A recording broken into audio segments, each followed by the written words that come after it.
What's up, everybody? This is Brian Pfeiffer, MarketingMeathead.com, and today I'm sitting here with Miss Claudia Valentine.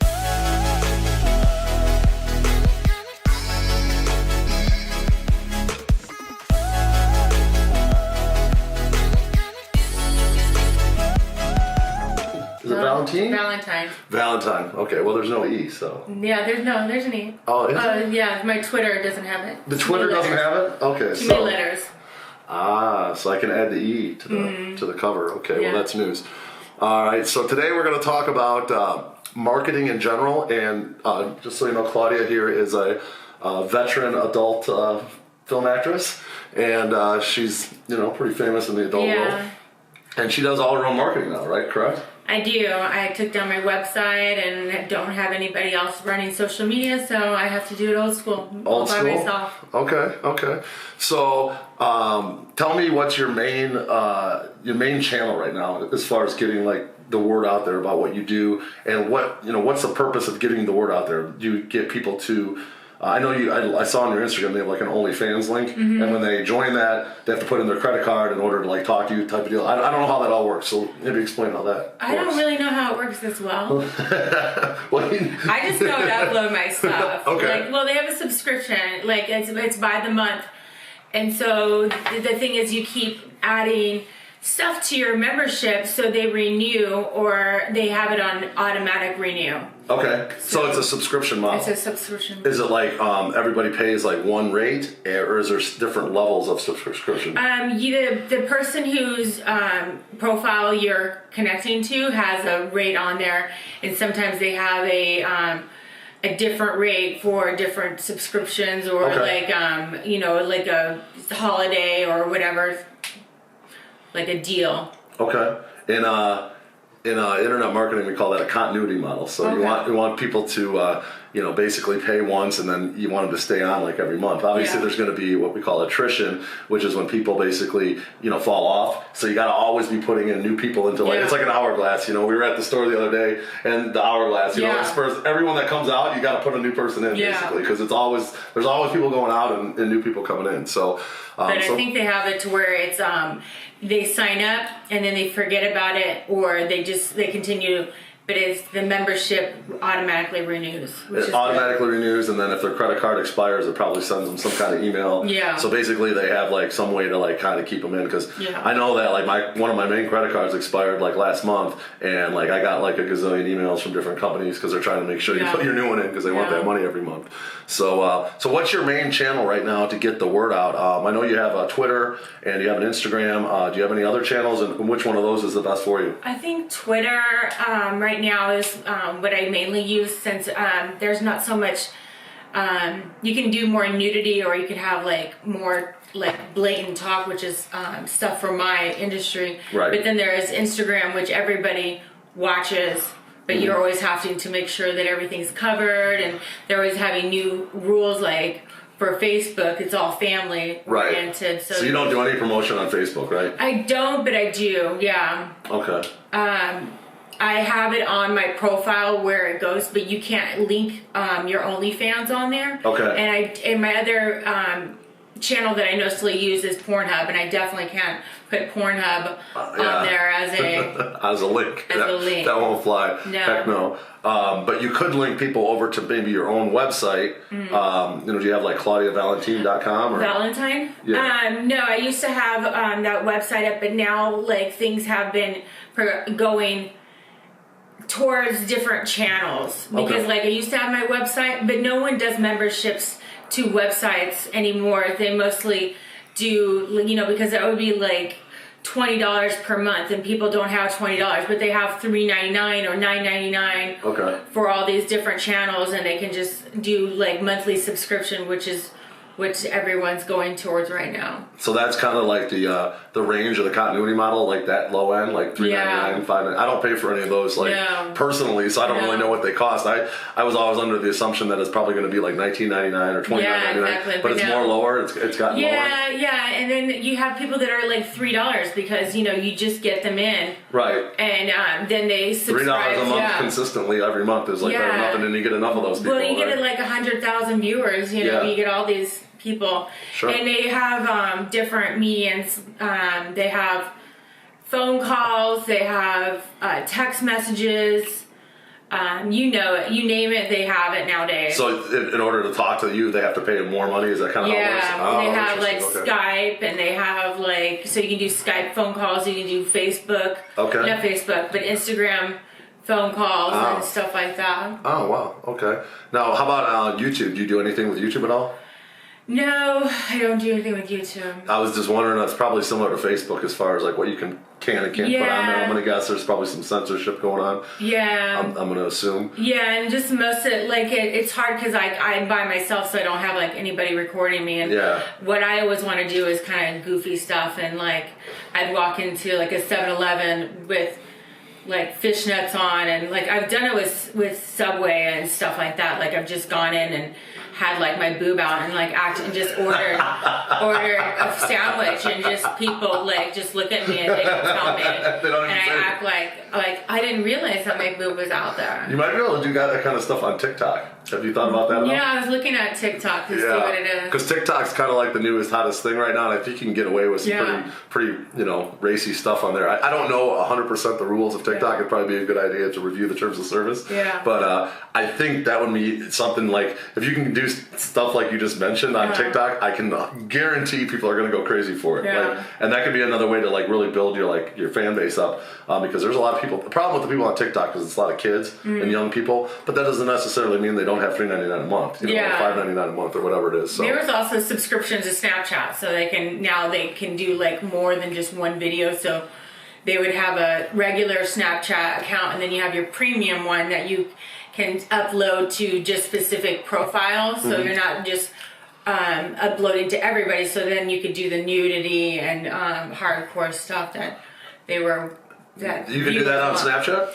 Yeah, because you're specifically going to a user versus just in general, like all your. And they're paying to be like a subscriber. Okay. Yeah. So Snapchat has like a subscription continuity model as well. Yeah, there's another. It's not Snapchat, but it's another service that's a premium. So I can't think of what it's called, but it's like Fan Centro. Okay, Fan Centro, but it's like a Snapchat basically. Yeah, you buy a membership, and they notify us, and we'll add them onto our premium Snapchat channel, and then we'll upload specifically to those users.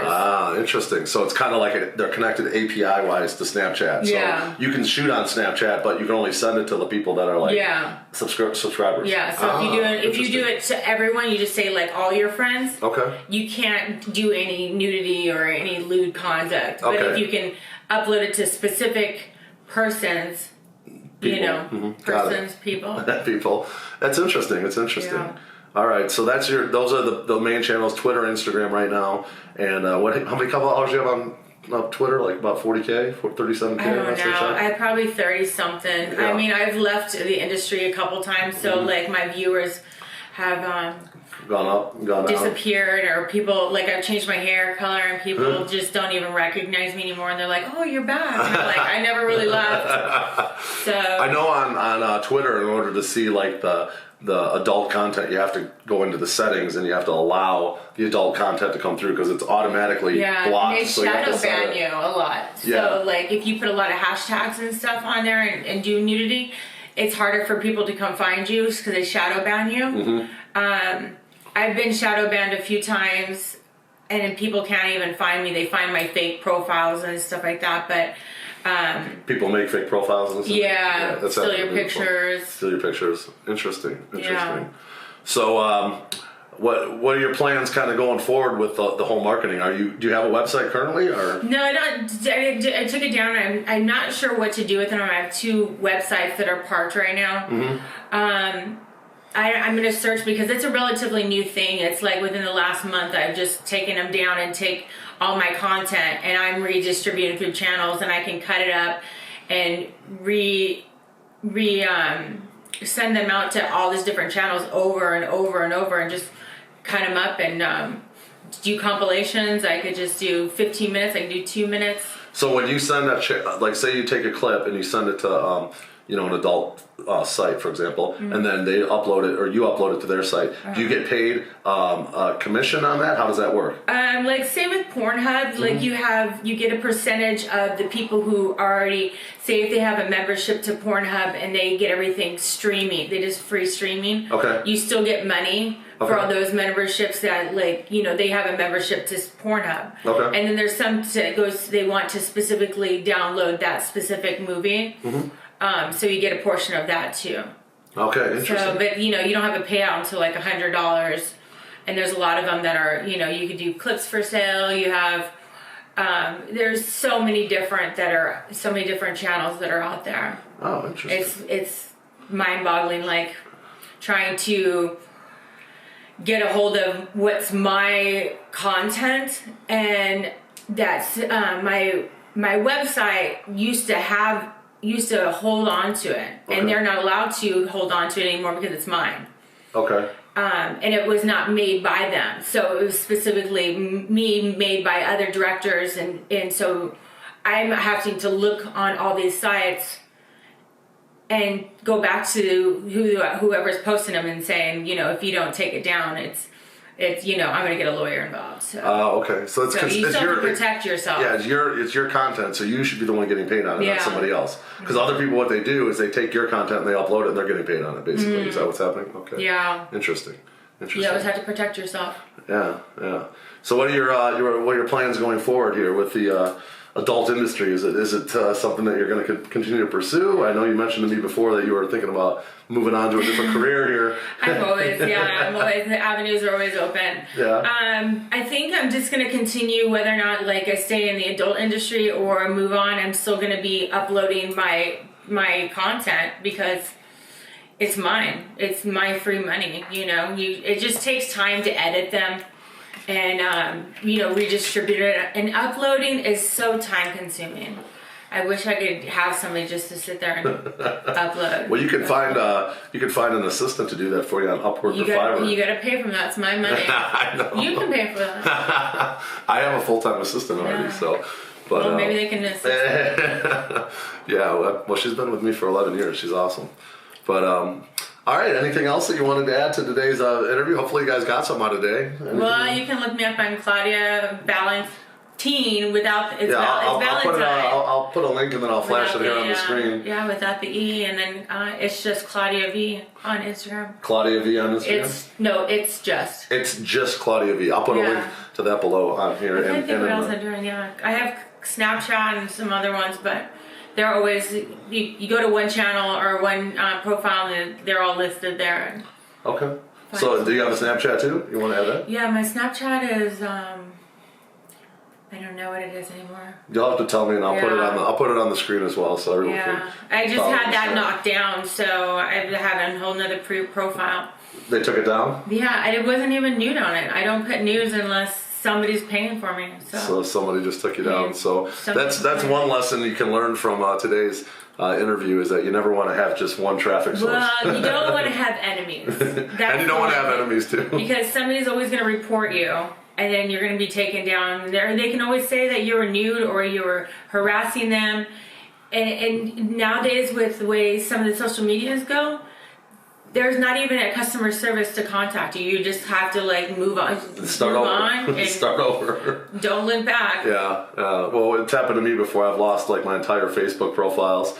From advertising, and I've had to go back and redo it all. It's just you never can rely on one traffic source. So that's probably the lesson of today is make sure you have a backup plan. Make sure you have more than one way to make money coming in, because if you don't, then you're probably going to be asking for it at some point. Because as you've seen lately too, I think they just had a big fine assessed to YouTube for child data sharing, and now all the whole YouTube platform is changing because. You can't follow YouTube cannot collect data on any kids or children under a certain age. There's all these crazy FTC type rules coming out, and what's going to happen is over time it's just going to become more and more censored. You know what I'm saying? Yeah. Everything's going to become more and more censored. So be prepared for the future. Make sure you get out there and have multiple channels and build up. I personally like building up stuff like a website where I own the hosting, I own the domain, and I do the SEO and the traffic. That's my traffic. So if Facebook takes down my crap, I still still got my SEO. I still got my website. Well, we have to do ours out of the country most of the time, and you don't hold like I cannot put porn up with a server and just have it at me. Because the server it's adult content. So it has to be on like a server from maybe another foreign country or something. Interesting. There's a lot of things in the adult industry that you don't think about that you have to think about. We have forms. We have to record each other and make sure that we're under no duress, no harassment, no alcohol, no drugs. So people don't take drugs or alcohol before filming like people think. Oh, wow. We're sober. Interesting. Very interesting. Well, hopefully you guys enjoyed today. Thank you, Claudia, for hanging out with me today. Hopefully thank you for having me. You guys got some knowledge out of this video, and make sure you subscribe and bang that notifications bell. If you like the content, go ahead and share it, and leave me a comment below. If you guys would like to add anything, I'd appreciate it. I'm the Marketing Meathead. We'll talk to you later. Thank you.